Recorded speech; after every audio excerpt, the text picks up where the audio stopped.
The Caribbean Sea, a stretch of blue waters linking South America, Central America, and the United States. For decades, it has been more than a tropical paradise. It has been a battlefield, an invisible war where drug cartels, smugglers, and clandestine networks challenge the power of states. And now, the United States Navy has returned deploying warships off the coast of Venezuela in what Washington calls an enhanced counter-narcotics operation. But why Venezuela? Why now? In this video, we will uncover the layers behind this military deployment, exploring how the U.S. war on drugs intersects with geopolitics, how Nicolás Maduro's regime is entangled with international trafficking networks, and why the presence of U.S. destroyers, surveillance aircraft, and Coast Guard cutters so close to Venezuelan waters has sparked alarm across the region.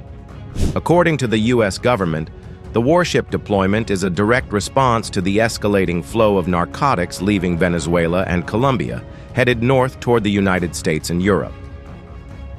Every year, hundreds of tons of cocaine make their way from South America through the Caribbean corridor.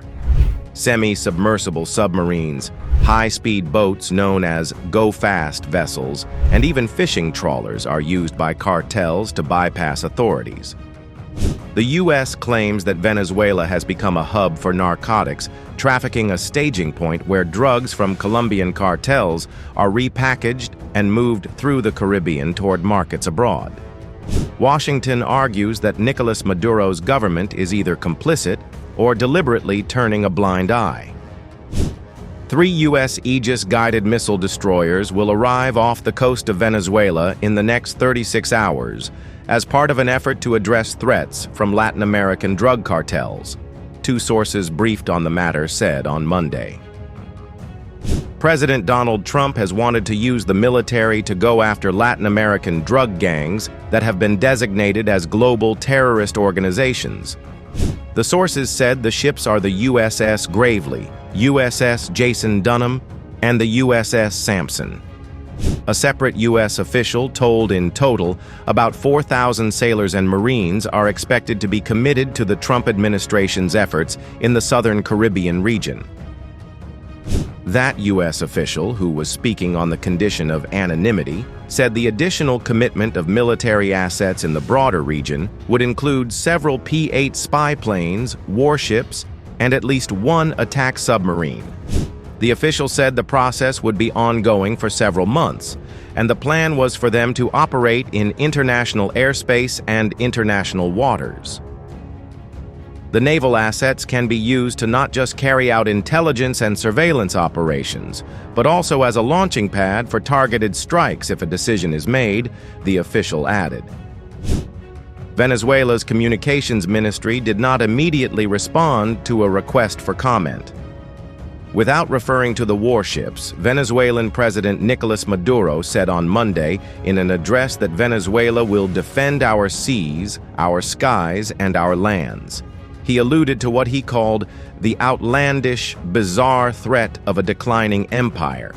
Trump has made cracking down on drug cartels a central goal of his administration as part of a wider effort to limit migration and secure the U.S. southern border. The Trump administration in recent months has already deployed at least 2 warships to help in border security efforts and drug trafficking. The Trump administration designated Mexico's Sinaloa cartel and other drug gangs, as well as Venezuelan criminal group Tren de Aragua, as global terrorist organizations in February, as it stepped up immigration enforcement against alleged gang members. The U.S. military has already been increasing its airborne surveillance of Mexican drug cartels to collect intelligence to determine how to best counter their activities. USS Gravely recently earned headlines following her role in a major drug bust carried out by the Navy and the Coast Guard in the Caribbean Sea. As part of this operation, Gravely played an instrumental role in helping the service seize nearly $14 million in cocaine.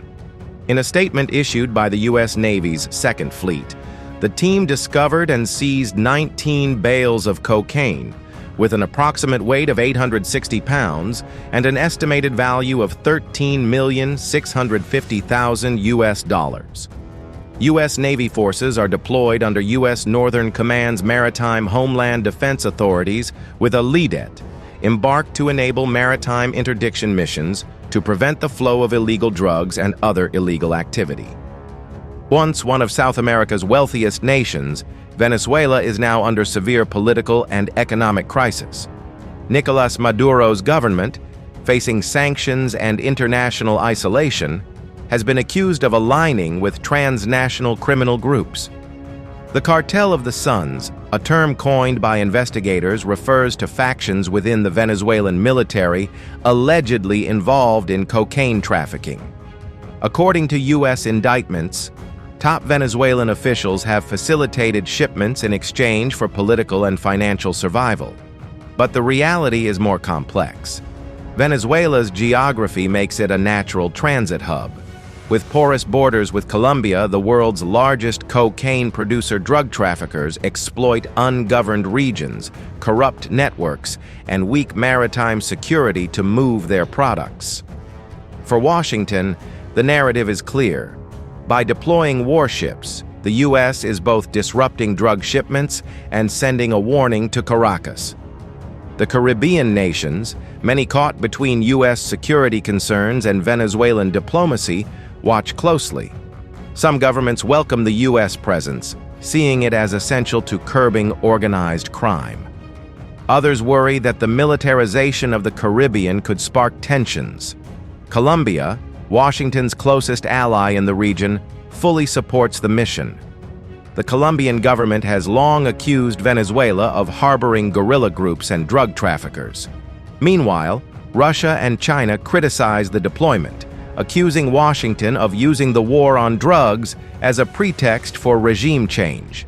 The deployment of U.S. warships off Venezuela's coast is more than a tactical mission against drug traffickers. It is a layered strategy, a mix of counter-narcotics, political pressure, and great power competition. For Venezuela, it is another reminder of its isolation. For the region, it is a sign that the Caribbean remains contested ground. And for the world, it is proof that the shadow wars of the 21st century are not just in the Middle East or Asia, but right here in the Americas.